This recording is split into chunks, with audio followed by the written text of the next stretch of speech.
Saludos y gracias nuevamente por conectarte a tu podcast favorito cuando se habla de bienes raíces o hipotecas. No digas que no te lo dije. Mi nombre es Adalberto Pérez Rosa y hoy quiero hablarte a ti específicamente que piensas o tienes dudas de por qué los cierres hipotecarios en ocasiones toman tanto tiempo. Para mí es importante que puedas entender esta transacción hipotecaria porque reconozco que es una de las transacciones que puede significar o ser la más importante en la vida de algunas personas. Para que puedas entender, un cierre hipotecario tiene varias peculiaridades, entre ellas que hay personas que no trabajan en el banco que forman parte de ellos.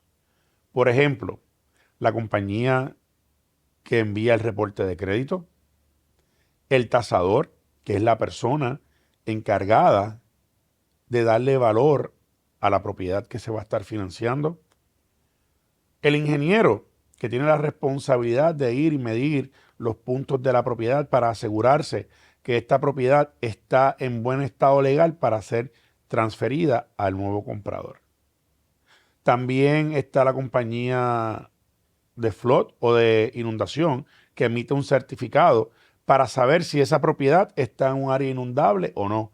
¿Y por qué es importante? Porque aquellas propiedades que están en un área inundable establecidas por ese mapa conllevan un seguro adicional. ¿No lo sabía? Pues sí. Por esa razón y otras más es que hay propiedades que tardan un poco más en que se pueda realizar el cierre. Pero el cierre hipotecario no es algo que tampoco deba llevarse muy a la prisa, porque es una transacción que usted quiere asegurarse que tiene todos los elementos legales, crediticios y del préstamo para que se pueda cerrar. Cuando usted comienza una transacción hipotecaria, lo primero que usted hace es una precalificación. Esta precalificación le va a decir a usted cuál es su capacidad de pago. Usted va a suministrarle a su banquero o su banquera de confianza sus ingresos, sus deudas, su estabilidad de empleo, qué tiempo lleva en el empleo, si tienes dependientes o no tienes dependientes. ¿Y por qué esto es importante? Porque el usted tener un dependiente que no viva con usted puede resultar en que usted tenga la obligación de pasar una pensión o de recibir una pensión. ¿Ok? Esa es la parte inicial de la transacción. Luego usted, cuando elige su banco de confianza, comienza a entregar documentos. Por ejemplo, su identificación vigente con foto, copia de la tarjeta del Seguro Social, sus últimos 2 a 3 meses de los estados bancarios. Y hago aquí un paréntesis porque es importante que usted entienda que los estados bancarios deben ser suministrados de manera oficial. Hay bancos que solamente tienes el reporte que dice hola Alberto, hola Ramón, hola José. No, usted debe suministrar los estados bancarios que tengan su nombre, su dirección física y toda la información de la cuenta. Así es que se requiere. También debe suministrar los últimos 2 meses de sus estados, de sus talonarios. ¿Ok? ¿Por qué es importante? Porque los talonarios van a validar que usted continúa en el empleo y si hay alguna deducción que a usted le haga que usted le hace el patrono, que sea como un préstamo o cualquier otra cosa. Eso es bien importante. Y los talonarios usted debe suministrarlos hasta el día del cierre. ¿Por qué? Por lo mismo, los talonarios validan que usted continúa en el empleo. Igual debe suministrar sus últimos 2 años de planilla. Si usted trabaja por cuenta propia, pues usted debe suministrar las planillas estatales como las planillas federales, lo que llaman la 1040. ¿Ok? Y ya usted, luego de haber suministrado sus talonarios, sus estados bancarios, sus planillas, su identificación con foto y su tarjeta de seguro social, el banco comienza un análisis de los depósitos y las transacciones que usted tiene.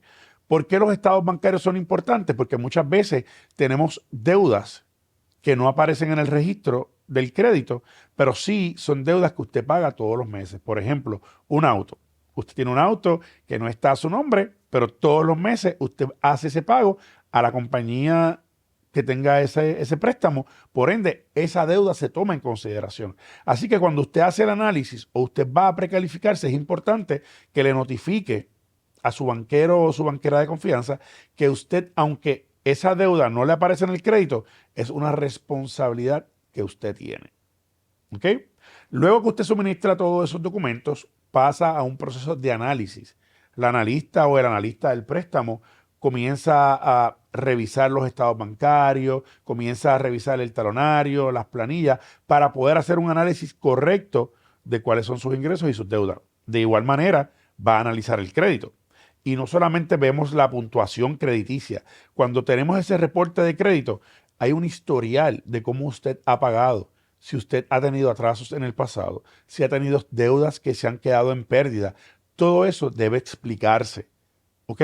Así que cuando usted reciba la información de parte de su banco del reporte de crédito, quizás le puede preguntar o le va a exigir que haga cartas explicativas, por qué tuviste atrasos en el 2020, en el 2021 o en el 2023. Usualmente lo que esperamos nosotros en el banco es que usted no haya tenido atrasos en los pasados 12 o 24 meses. Y si ha tenido algún atraso, es importante que usted pueda explicarlo. ¿Ok? Comienza ese análisis, nuevamente regresamos al análisis de los documentos y pasa entonces, una vez se someten los documentos como el contrato de compraventa, el documento del CRIM, todo lo que concierne a la propiedad, pasa al departamento de despacho. ¿Y qué es el departamento de despacho? Es ahí donde la transacción entonces se le asigna un tasador, se le asigna un ingeniero que va a medir los puntos, como, ¿verdad?, decimos el plano de mensura o el plot plan. Y también se envía la escritura de compraventa o la descripción de la propiedad a la compañía que hace o realiza el estudio de título.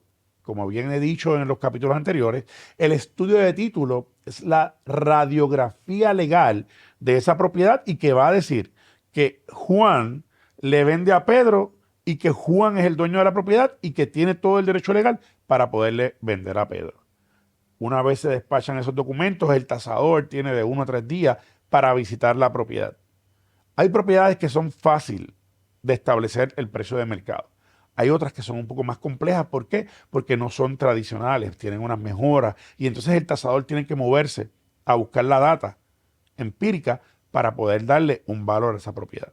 Así que entre 1 a 3 a 5 días podemos estar recibiendo ese reporte. El estudio de título es algo que se recibe con mucha más rapidez siempre y cuando los datos de la propiedad estén correctos. Así que ya asignamos un tasador, ya enviamos el documento para que puedan realizar el estudio de título y también se le envió la información a la compañía que hace el estudio de inundación para saber si está o no en zona inundable. Si la propiedad surge que está en una zona inundable, el banco pudiera pedir lo que se llama un certificado de elevación. Este certificado lo que hace es que realmente en Arroyo Habichuela establece las probabilidades reales de esa propiedad inundarse. Y eso pudiera resultar en que el costo del seguro pueda reducirse un poco. Sabemos que después del huracán María, los costos en estos seguros han aumentado, así que es importante determinar si está o no en zona inundable porque ese seguro pudiera ser que nos ayude a dejar la propiedad calificada o a usted en sus parámetros, mejor dicho, o que nos pueda descalificar. Porque si el banquero o la banquera llevó la calificación de usted al máximo y tienes un seguro adicional, porque usualmente un préstamo hipotecario tiene el principal e interés, tiene el seguro hipotecario, si es que usted está comprando por encima del 80% de loan to value, ¿verdad?, del margen prestatario, o si estás comprando con un préstamo FHA, o estás comprando con un préstamo rural, o un préstamo con Seguro Magic. Esas tres compañías, esos tres préstamos llevan un seguro hipotecario. Es como cuando usted está comprando un auto y usted le dice, tiene que tener un single interest, un seguro para cubrir la cuenta. Pues así son los préstamos hipotecarios. Principal e interés, el seguro hipotecario y el seguro de riesgo, o lo que llamamos cotidianamente el seguro hazard. Este seguro se va a encargar de que si pasaran 3 eventos, como un fuego, un terremoto o un huracán, esa propiedad que usted está comprando y que está pagando esté protegida. Así que es importante este documento de la precalificación porque, como te acabo de mencionar, si la propiedad está en una zona inundable, ese seguro pudiera cambiar el parámetro de calificación que usted está teniendo. Así que ya vas viendo, ¿verdad?, lo que pasa tras bastidores en una transacción hipotecaria. Y mientras eso está ocurriendo, la analista o el analista del préstamo continúa revisando los documentos que usted suministró para saber si hay algo que no han mencionado y que pudiera eventualmente afectar la propiedad. O, mejor dicho, el préstamo y su aprobación. Una vez se recibe el reporte de la tasación, se recibe el estudio de título y los documentos relacionados a la propiedad como el seguro de flood y todos esos eventos, entonces pasa a revisar que todo esté en orden para que la analista o el analista pueda someter un préstamo al comité de aprobación o usualmente el o la underwriter. La underwriter va a revisar más a fondo que los documentos que fueron suministrados cumplen con todos los requisitos que tiene el préstamo y pudiera exigir más evidencia o documentación o explicaciones de X o Y razón que ella pudo ver. Hace un análisis de la tasación para validar que está correcta, si los pies cuadrados que menciona la tasación son los mismos que menciona el documento del CRIM, que menciona el estudio de título. Así que comienza un proceso de validar la información, no solamente de la propiedad, sino de la del participante o del comprador. ¿Ok? Así que comienza este proceso de análisis donde el analista somete al comité, el comité devuelve para que pueda realmente cumplir con todo ese proceso. Pero ¿qué puede obstruir una propiedad? ¿O qué puede obstaculizar que el cierre no se dé en un periodo de 12, 15, 20, 25, 30 días? Que la propiedad tenga problemas legales, que tenga un pozo séptico que no cumple con los requisitos del préstamo, las distancias, las 2 cámaras, que hayan herederos.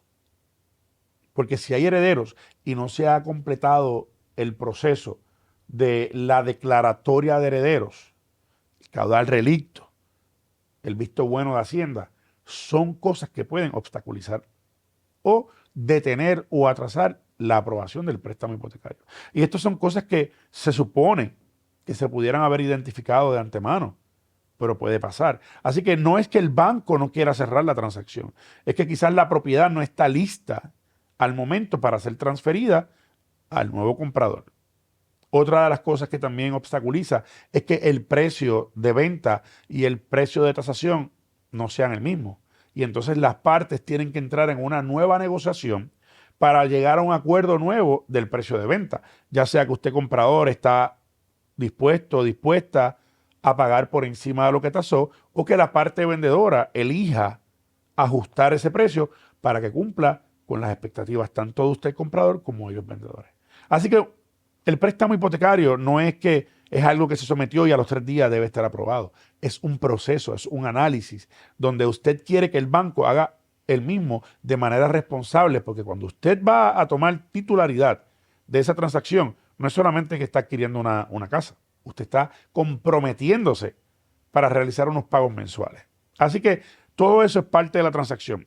Otro detalle importante es que se pide una verificación de empleo. Yo tuve un caso recientemente donde el patrono se demoró casi 30 días en completar la verificación de empleo de esos clientes. Así que son 30 días que la transacción no se pudo cerrar. Y esta es la parte importante. El banco no se atrasó. El banco hizo las gestiones para que ese documento de la verificación de empleo se pudiera completar de manera efectiva y conforme a los requisitos que tiene el préstamo. Así que no es que el banco se atrasó, no es que el banco no quiso cerrarle, es que sencillamente hay unos terceros que forman parte de la transacción de manera, podemos decir, activa o indirecta para que se pueda cerrar. Porque el patrono tiene que certificar los pasados 2 años de ingreso, los bonos, y hay un documento que genera el sistema, que lo hizo el Fannie Mae o el gobierno federal, que se utiliza para validar y completar el empleo del participante o los participantes. Así que ya te he dado una referencia del por qué una transacción hipotecaria puede cerrarse en 10, 15, 20 días o puede tardar un poco más. Los problemas legales son la orden del día. Por ejemplo, hemos visto que también a raíz del huracán María, esta compañía que vino de Estados Unidos a brindarnos energía eléctrica instaló postes o tendido eléctrico quizás donde no debía. Y hoy en día es un problema el hecho de que hay propiedades que tienen tendido eléctrico que pasan por el frente o que cruzan la propiedad.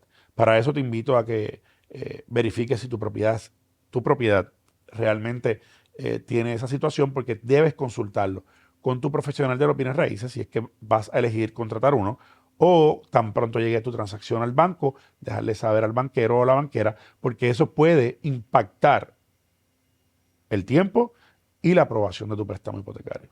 Así que no es que la transacción, el banco no la quiere cerrar. El banco hipotecario quiere cerrar la transacción en el menor tiempo posible, pero tiene que cumplirse con unos requisitos del préstamo, unos requisitos de ley, para que la transacción esté en todo el derecho de poder completarse y que usted reciba un título limpio. Así que, si quieres saber un poco más del por qué una transacción hipotecaria tiene o no tiene éxito, te invito a que me sigas en mi canal de YouTube, aquí donde estás viendo este episodio, Adalberto Pérez Rosa, o en mis redes sociales en Facebook, Instagram o TikTok, porque recuerda, este es el referente de los bienes raíces y las hipotecas en Puerto Rico. Así que tu transacción hipotecaria no tiene que ser una que dure 12 días o 60 días. Cada transacción hipotecaria es única. Cada préstamo es único. Cada comprador tiene su peculiaridad, sus credenciales y las que necesitan ser satisfechas. Recuerda, mi nombre es Adalberto Pérez y no digas que no te lo dije.